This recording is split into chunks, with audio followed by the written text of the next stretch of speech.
silang di sana, Tuhan. Biar silang di sana, bawa dia, Tuhan. Saya umur hidup, Tuhan. Benar. Tuhan, tolong sama aku, Tuhan. Tolonglah aku, Tuhan. Luapkan. Dikasih sama lainnya. Tangannya begini. Sampai lainnya pun nangis. Nangis itu aku. Iya. Karena ditengok. Karena dia tahu lainnya ini orang baik. Yang awalnya nggak pandai aku naik becak. Karena keadaan untuk anak-anak saya bawa Pak belajar Begitu ya. untuk menghidupi anak-anak saya. Kami ini orang tak mampu, bukan penjahat. Mereka bukan penjahat. Kalau mereka penjahat, kami nggak kayak gitu kehidupan kami, Ibu Hakim. Tolong kami, ya Bu.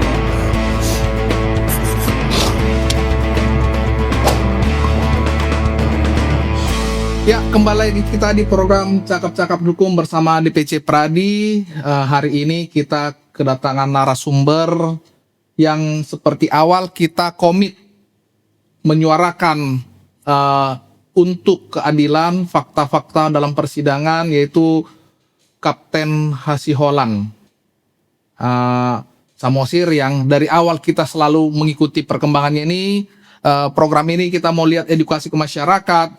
Dan juga seperti konsep biasa, kita juga minta nanti hakim yang menangani perkara ini tetap sesuai dengan aturan hukum, dengan kacamata hukum yang menurut kita adil ya, Kep ya. Sorry, hari ini kita panggil dengan Bang apa Bang? Selaku kuasa hukum dari Kapten Hasiholan, boleh perkenalkan? Iya, sebelumnya kami akan memperkenalkan dari Mengatur Nainggolan Law Firm. Saya sebagai tim leader untuk menanganin dua rekan pelaut yang sebelumnya mereka ada bekerja di MT Sea Dragon. Saya biasa disebut sama teman-teman saya itu karena saya juga profesi dari pelaut sebelumnya adalah Kapten Ben. Jadi saya biasa dipanggil Kapten Ben atau Ben begitu. Oh, begitu. Terima kasih. Dan hari ini juga kita kehadiran luar biasa, mungkin kita bisa katakan ahli, bisa juga dengan keahliannya, tapi bisa juga kita katakan mantan kapten ya, Kep. Kita panggil hari ini Pak Utoyo, boleh kenalkan Pak Utoyo ke masyarakat? Baik, selamat siang. Perkenalkan diri bahwa saya selama ini sudah sering dipanggil untuk datang di muka persidangan sebagai ahli di bidang pelayaran. Ahli di bidang pelayaran. Jadi basic saya juga pernah jadi kapten kapal sebelum jadi pegawai negeri, dan pernah juga dinas di Sabandar, pernah pimpinan puncak, dulu namanya administrator pelabuhan. Nah, terus juga pernah berdinas kurang lebih 10 tahun di Mahkamah Pelayaran selaku hakim di sana. Oh begitu, luar biasa. Narasumber kita hari ini mantan kapten dua-dua ini, mantan kapten. Baik, Bang, ini kan kita sering mengikuti perkembangan perkara yang Kapten Hasiholan Samosir. Sejauh ini sudah bagaimana perkembangan perkaranya, Bang? Apakah sudah di tingkat bandingnya sudah putus atau sudah kasasi atau seperti apa, Bang? Iya, dalam kesempatan yang baik ini kami juga akan mengupdate bagaimana progres yang sampai saat ini kita sudah lakukan. Kami sudah mendaftarkan kasasi melalui Pengadilan Negeri Batam kemarin di tanggal 18. Dalam pelaporan itu kami melaporkan dua Hasiholan Samosir dan Leo Chandra untuk di tingkat kasasi. Yang mendasarin itu kita melihat, menghargai putusan dari Hakim Pengadilan Tinggi Tanjung Pinang, sekaligus kecewa juga dengan putusan tersebut. Itulah yang mendasari, melatar belakangi upaya hukum kami akan terus lakukan demi keadilan dan kemanusiaan terhadap dua terdakwa yang saat ini kami bela. Begitu.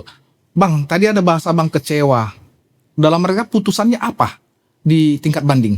Iya, jadi putusan itu menguatkan putusan dari Pengadilan Negeri Batam.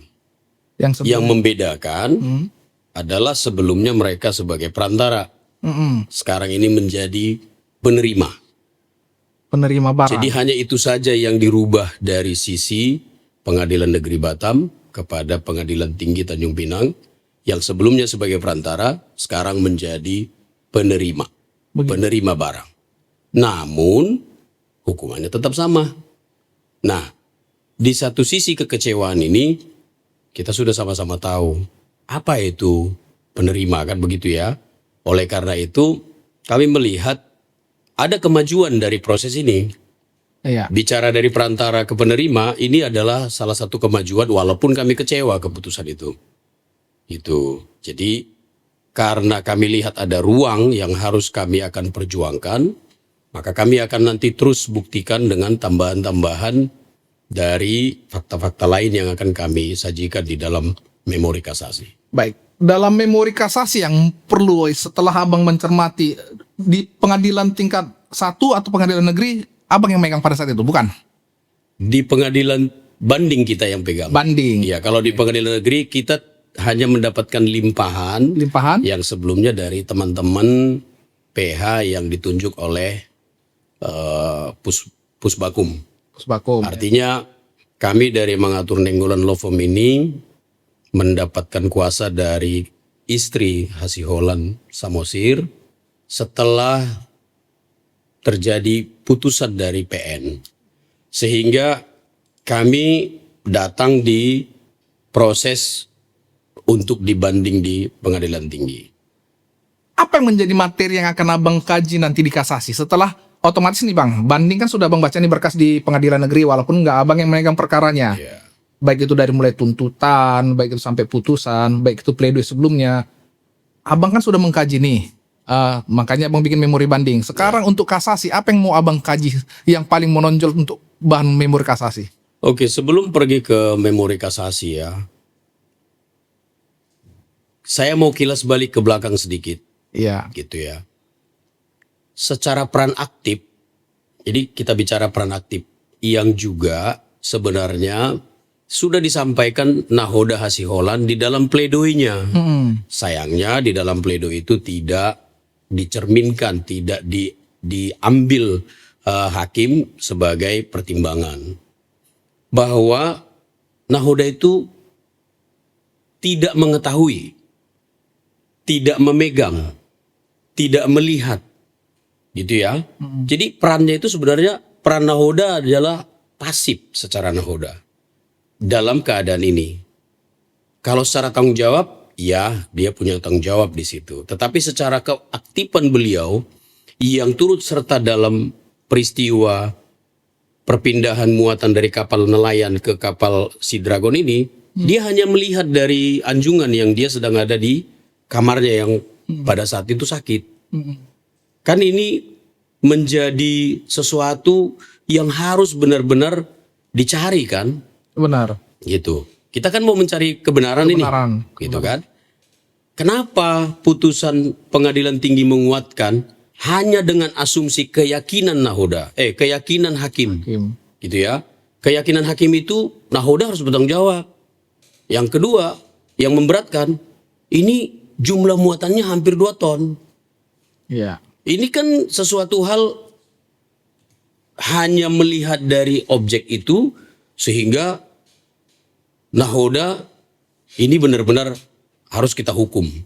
Begitu. Gitu ya. Jadi nggak fair. Kalau kita mau bicara fair and trialnya, maka harus betul-betul kita lihat dari hilir, dari hulu ke hilir itu mencerminkan bahwa Nahoda ini adalah yang mengetahui bahwa muatan itu narkotika.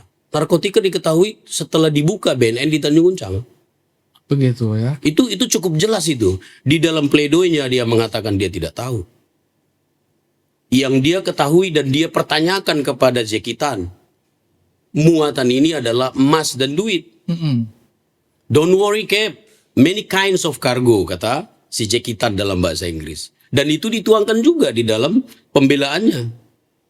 Sayangnya ini nggak dilihat ini menjadi sesuatu yang lahir dari aktual dari sinagoga itu sendiri oleh majelis hakim. Jadi ini dikesampingkan.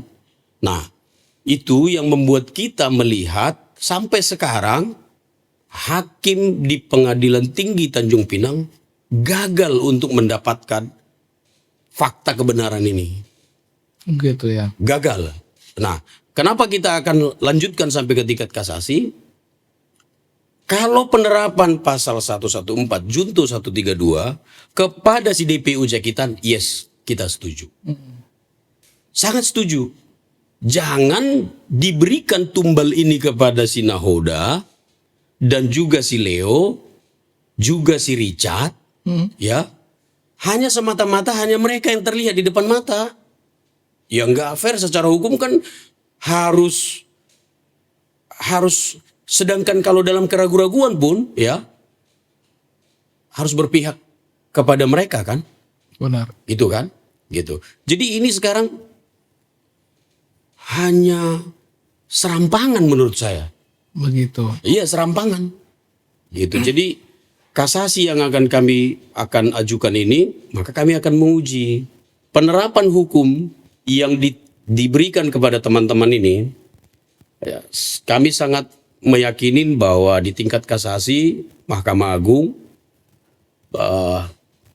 sangat kami harapkan ada secara spesifik, secara cermat, sehingga penerapan penguatan dari putusan dari PT yang di Tanjung Pinang ini ya tidak serta-merta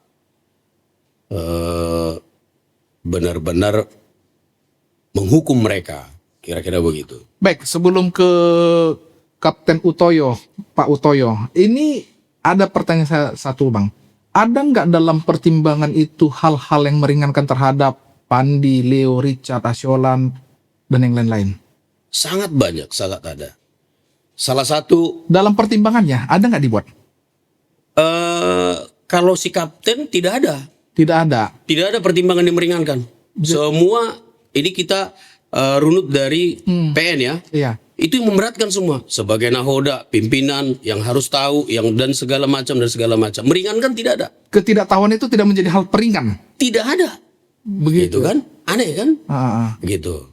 Padahal fakta kan jelas itu. Saksi-saksi juga mengatakan, saya mengikuti dari Ya. media sosial ini Bang. Sorry, mungkin fakta dan kan dijelaskan di situ memang kapten itu tidak mengetahui. Memang itu fakta saksi-saksi yang menjelaskan katanya dia. Dalam pertimbangan hakim tidak ada hal yang meringan terhadap ketidaktahuan terhadap barang itu, atau karena dia hanya di bawah penguasaan, atau dia hanya disuruh membawa kapal aja, tidak ada yang meringankan. Tidak ada sama sekali. Tidak ada pertimbangan di situ Bang ya. Yang di dalam pledoinya juga bahwa si nahoda itu mengatakan sedang dalam keadaan sakit, itu juga tidak menjadi pertimbangan dan itu pun kita tuangkan di dalam memori banding kita pada saat itu. Baik. Itu pun tidak tercermin gitu. Baik. Nah, hal ini juga sedikit lagi saya tambahkan bahwa ada bantahan dari si Hasiholan yang pada saat itu setelah muatan mereka terima, ya, Jekitan itu memerintahkan agar kapal berlayar mengelilingi Pulau Sumatera. Kalau mengelilingi Pulau Sumatera, maka tentu Pulau Sumatera ditaruh lambung kiri sehingga dia lewat dari Indian Ocean turun ke Selat Sunda, dari Selat Sunda naik sampai ke Filipina. Menurut nahoda itu sesuatu hal yang aneh. Sehingga dia membantah perintah itu. Saya nggak mau lewat situ. Kapal ini kan kecil, ini membahayakan.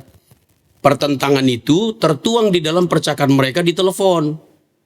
Begitu. Ya, dan si Jekitan pada akhirnya menyetujui mau mengikutkan apa yang diminta oleh nahoda. Yang saya mau garis bawahi, kalau dia bersama-sama dianggap oleh hakim tadi itu sebagai yang bersepakat yang dijatuhkan di pasal 114, Iya. maka harusnya dia tidak membantah kan? Harusnya dia ngikutin kan? Benar. Tapi karena nahoda melihat Saya nggak mau lewat dari sana, bahaya. Sehingga dia memilih tetap Selat Malaka. Ya kan? Yang tujuan akhirnya adalah ke Filipina. Yang anehnya juga, putusan sebagai pertimbangan dari hakim yang mengatakan kalau yang hampir 2 tahun ini tersebar di Indonesia sangat membahayakan keberlangsungan generasi muda Indonesia. Kita sependapat untuk itu. Janganlah terlalu berlebihan. Ya, sependapat dengan itu. Untuk barang itu kita sependapat. Pertanggungjawaban pidananya kita nggak sependapat gitu ya. Gitu. Baik. Oke. Kapten Utoyo ini kebiasaan manggil kapten lah ini. Jadi kapten kan udah ngikuti perkara ini. Mengikuti atau tidak sedikit perkara ini? Ya karena masalah ini viral di medsos ya saya mengikuti lah. Mengikuti. Gimana gitu ya. Perkembangannya ya saya ikuti sampai saat ini. Baik. Cap, itu kan melihat tuntutan jaksa. Bapak selaku tadi mantan hakim ya. Mantan hakim. Bagaimana pandangan Bapak terhadap tuntutan jaksa dikaitkan dengan Bapak ini ahli Syah Bandar segala macam. Ahli bidang pelayaran. Ahli bidang pelayaran. Ahli bidang pelayaran. Bagaimana pandangan Bapak sekarang? Jadi gini, walaupun disebut-sebut saya itu sebagai mantan kapten, Iya. Tapi Sambil minum. terus terang aja itu nggak ada ikatan emosional dalam saya memberi kekerasan itu. Jadi saya fair aja lah. Sesuai dengan keilmuan ya. Sesuai dengan keilmuan. Karena saya udah terbiasa kan jadi ahli di persidangan. Maupun jadi konsultan hukum juga dalam permasalahan terutama pidana pelayaran atau hal yang berkaitan dengan pelayaran lainnya. Jadi dalam menyikapi hal ini yang saya lihat bahwa kejadian itu adalah melibatkan 2 rezim hukum yang berbeda. Yang masing-masing bersifat lex spesialis. Benar. Khusus. Satu undang-undang tentang narkoba. Spesialis itu. Spesialis. Yang jelas menyebutkan bahwa di situ tentang siapa itu yang atau barang siapa kan gitu kan. Benar. Kemudian satu lagi karena keterlibatan dengan seorang nahkoda yang berada di atas kapal sebagai pimpinan di atas kapal berarti berkaitan dengan undang-undang pelayaran. Undang 17 yang terbaru kan 2008 tentang pelayaran itu diatur di situ. Jadi ada 2 rezim hukum yang kita cari di mana irisannya sehingga masalah itu terjadi. Ya. Kan ketemunya ternyata yang tadi sebut narkoba sebagai muatan itu dengan nahkoda ketika kapal itu akan dimuat atau ketika dimuat di atas kapal. Benar. Permasalahannya itu ada proses kan pemuatan. Kemudian tentang hak dan tanggung jawab masing-masing antara si pemilik atau pengusaha kapal atau biasa disebut korporasi dan nahkoda sebagai buruh nahkoda itu juga kan gitu. Itu tanggung jawabnya sampai di mana? Di dalam undang-undang secara jelas biar ini clear ya, saya ada beberapa catatan. Yang dimaksud nahkoda kata undang-undang nomor 17 2008 tentang pelayaran di pasal 1 angka 41, nahkoda adalah salah seorang dari awak kapal yang menjadi pimpinan tertinggi di kapal dan mempunyai wewenang dan tanggung jawab tertentu sesuai dengan ketentuan peraturan perundang-undangan. Tanggung jawabnya tertentu, tidak semua harus bertanggung jawab sepenuhnya. Benar. Tapi yang utama ya, untuk tanggung jawab utama dari Syah Bandar sesuai dengan pasal 138 ayat 3 di dalam Undang-Undang nomor 17 itu adalah punya kewajiban untuk menjamin bahwa kapalnya yang dinakodainya itu sebelum pelayar memenuhi persyaratan kelautan kapal atau dia dan menjamin. Jadi dia tanggung jawabnya di bidang keselamatan dan keamanan kapal dalam pelayaran. Dalam pelayaran. Kata-kata kapal berarti kapal ada muatannya, ada penumpang. Cuman di mana batas tanggung jawab? Nah, karena itu masalahnya muatan. Benar. Bagaimana dengan muatan? Nah, dengan muatan sendiri, gitu kan? Nahoda itu ternyata karena kalau kita mengacu kepada, karena ini kan hubungan antara nahoda dengan si korporasi atau pemilik pengusaha kapal itu adalah hubungan berkaitan hubungan perburuan dan keperdataan. Ya, dagang. Jadi kalau di pasal 320 kita Undang-Undang Hukum Dagang itu menyebutkan bahwa pengusaha adalah orang yang memiliki kapal, yang mempunyai kapal atau mengoperasikan kapal, ya. Ujung sini yang kemudikan sendiri, dijalankan sendiri atau menyuruh seorang nakoda sebagai mewakilinya. Jadi wakil. Dan di dalam KUHD itu di pasal 321-nya menyebutkan bahwa nakoda, ya biar lebih jelas, jangan jadi sumir. Di 321-nya menyebutkan pengusaha adalah, ini di KUHD ya, pengusaha adalah terikat oleh segala perbuatan hukum yang dilakukan oleh mereka yang bekerja tetap atau sementara pada kapalnya. Iya. Ya. Di dalam jabatan mereka dalam lingkungan kekuasaan mereka. Dia adalah bertanggung jawab untuk segala kerugian yang diterbitkan pada pihak ketiga oleh suatu perbuatan melanggar hukum dari mereka yang bekerja tetap atau sementara pada kapalnya atau yang melakukan sesuatu pekerjaan di kapal guna kepentingan kapal atau muatannya. Ya. Asal perbuatan melanggar hukum tadi dilakukan dalam jabatan mereka atau pada waktu mereka itu sedang melakukan pekerjaan mereka. Itu untuk pengusaha. Hah? Iya, pengusaha bertanggung jawab. Sekarang dalam konteks ini, Iya. Dia itu ketika memuat barang yang kata saudara siapa namanya, Pak siapa? Hasyolan. Hasyolan. Pak Hasyolan, Pak ini yang dijelaskan, saya kan nggak ketemu Pak Hasyolan. Pak Manik ya. Yeah. Nah, Pak Manik tadi bahwa nakoda itu kan nggak tahu, cuman dititipin barang kan gitu kan. Iya. Barang untuk dimuat dari si pengusaha kan gitu. Terus dia diterimanya karena si pengusaha yang ini jadi sebatas atas perintah si pengusaha. Jadi bukan anak atas perbuatannya sendiri kan gitu. Kalau dia diam apa-apa.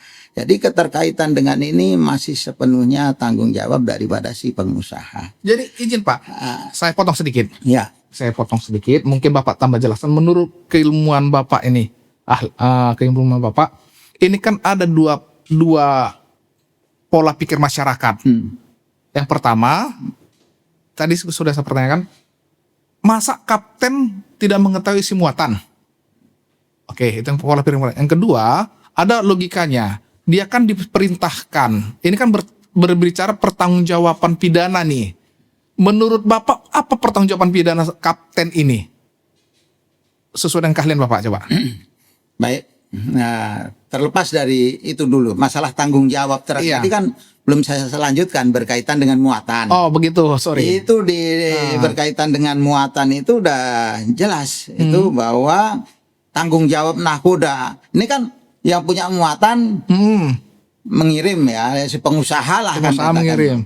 Itu mengirim lewat kapal itu ya. Kemudian di dalam ketentuan itu menyebutkan bahwa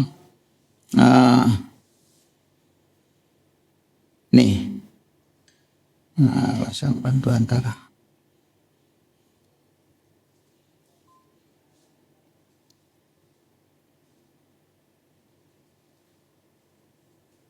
kok kanan bahasa ini kahwa pidana. Sabar sedikit. Oke. Gitu. Di pasal 40 ayat 2 ini tanggung jawab terhadap muatan ya. Nakoda itu pasal 40 ayat 2. Di sini disebutkan bahwa Pasal 40 ayat 2 menyebutkan gini berkaitan dengan muatan. Di dalam Undang-Undang Nomor 17 2008 tentang pelayaran ya, yang berlaku secara spesialis, menyebutkan perusahaan angkutan di perairan bertanggung jawab terhadap muatan kapal sesuai dengan jenis dan jumlah yang dinyatakan dalam dokumen muatan dan atau perjanjian atau kontrak pengangkutan yang telah disepakati. Tanggung jawab kan gitu. Ya. Sekarang itu tanggung jawab material, tanggung jawab terhadap kerugian ya, kemungkinan selama pelayaran rusak atau hilang atau tenggelam. Nah, sekarang gimana kalau misalnya berkaitan dengan isinya? Karena tadi kan sempat dari Bang Manik menyebutkan bahwa nakoda tidak tahu apa isinya apa, tapi udah menanyakan yang katanya itu aman kan gitu kan, dalam bahasa Inggrisnya apa tadi sebutkan nih, aman, bebas. Bahkan apa katanya emas sama dan uang kan gitu ya sebutannya ya. Nah, ini di sini di dalam pasal 137 ayat 3 menyebutkan nakoda tidak bertanggung jawab terhadap keabsahan atau kebenaran material dokumen muatan kapal. Ya. Itu ada dasar hukumnya ya? Iya, ada. Bukan hanya logika-logika berpikir aja. Bukan. Memang ada dasar hukumnya tidak bertanggung jawab untuk itu ya? Ya, kalau dulu dalam paradigma lama dari aturan pemerintahan kolonial Belanda di dalam Schepen Ordonansie tahun 1935 yang berlaku sampai Indonesia merdeka, sampai itu berhenti tadi diganti, sehingga pendapat pendapat tentang tanggung jawab nakoda yang secara menyeluruh tadi itu mulai berlakunya Undang-Undang Nomor 21 tahun 192 tentang pelayaran yang kemudian diganti dengan Undang-Undang 17 ini. 2008. Bahwa di situ ini pasal tersebut sudah muncul tidak bertanggung jawab. Tidak bertanggung jawab ya? Tegas itu ya Bang? Karena adalah, tapi nggak perlu saya ungkapkan.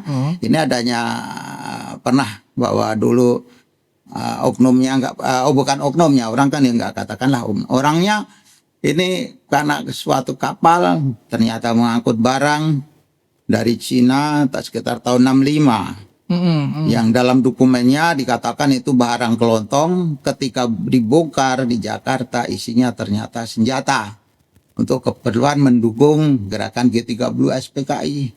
Nah, kodanya ikut dikenakan, makanya dokumennya itu, makanya kemudian terbitlah pasal ini sehingga berkaitan keabsahan ini dia tak bertanggung jawab dengan asumsi bahwa memang nakoda itu tidak tahu, karena tadi di dalam pasal kalau mengetahui harus kan? Iya.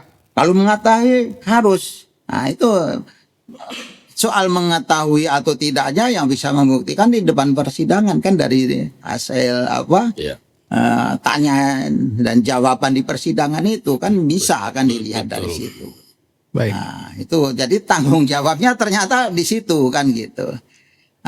Tapi kalau saya lebih lanjut menyampaikan bahwa itu berkaitan masalah tanggung jawab, ternyata yang saya dengar beritanya itu betul kapalnya kapal tanker. Ya. Saya sedikit ini ya, Pak Utoyo. Spesifikasi dari kapal ini setelah saya lihat berdasarkan BAP, memang kapal ini lebih condong kepada kapal niaga, tetapi dibuatlah peruntukannya jadi kapal tanker MT Sea Dragon. Kalau lihat dari kondisinya, bagaimana kapal tanker dengan ukuran hanya 27 meter, ya kan? Eloanya panjangnya hanya 27 meter, lebih gede malah kapal-kapal tugboat. Jadi memang kapal ini sendiri pun, ya saya harus katakan, merujuk kepada korporasi, ada kesalahan-kesalahan administratif yang sudah memang dilakukan secara korporasi. Peruntukan kapal ini, kalau kita lihat spesifikasinya, dia panjang 27 dan dibuat di situ peruntukan untuk mentransfer bahan bakar ke kapal-kapal ikan. Seperti itu yang saya dapatkan. Gitu. Jadi jangan bayangan orang lain, banyak bayangan publik itu kalau udah motor tanker itu wow begitu panjang itu, padahal nyatanya kapal itu sangat kecil gitu. Baik. Jadi kalau demikian halnya, Nah, ini sama-sama ahli apapun perkapalan ini. prosedur administrasi. Sampai besar kapal ini berhitung kan ahli ini dua-duanya. Jadi Gimana? berdasarkan, karena saya mantan Syah Bandar kan. Iya. Jadi suatu kapal itu ya peruntukannya udah disesuaikan, itu jenis kapalnya itu sebutnya MT artinya untuk Iya. itu. Tapi karena kenapa kecil, mungkin dia gunanya untuk jarak-jarak dekat atau yang draft-draft kecil harus masuk. Atau tanker kan tidak harus berisi minyak, mungkin bahan Iya. kimia sedikit pun kan mahal itu kan. Iya. Itu misalnya kan itu ya kemungkinan ya, karena saya nggak tahu fisiknya bagaimana kan gitu, itu ya kemungkinan aja. Tapi secara administratif kapal tanker ya untuk memuat bahan cair. Iya. Tatkala ini yang dimuat muatan bahan padat tidak disertai dengan dokumen, ya kan? Jadi ada kesalahan di dalam administrasi. Administrasi sifatnya ya. Sifatnya administrasi. Karena apa? Dokumen muatan itu untuk kepentingan si pemilik Baik. sama si pemilik barang maupun pengirim. Karena supaya kalau nggak ada itu sama nakoda dijual di tengah jalan gimana? Buktinya mau nuntut apa? Kan nggak ada. Benar. Nah, kalau ada yang rusak buktinya apa? Nggak ini. Tapi sekali lagi bahwa nakoda itu tidak berhak untuk menanyakan tentang isinya itu, kata di dalam undang-undang kan kata saya. Baik. Kan Baik, gitu. sebelum ditanggapi ahli nanti nih Bang, saya mau nanya ini kan dalam tuntutan atau dalam fakta persidangan di pengadilan negeri. Maaf, Nanti minum ya. silakan. Nanti mungkin ditanggapi ahli juga. Ini menarik nih.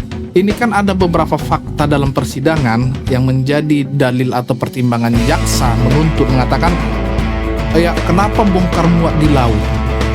Yang pertama, mungkin nanti ditanggapi. Baru yang kedua, kan mereka mengatakan kenapa diganti bendera.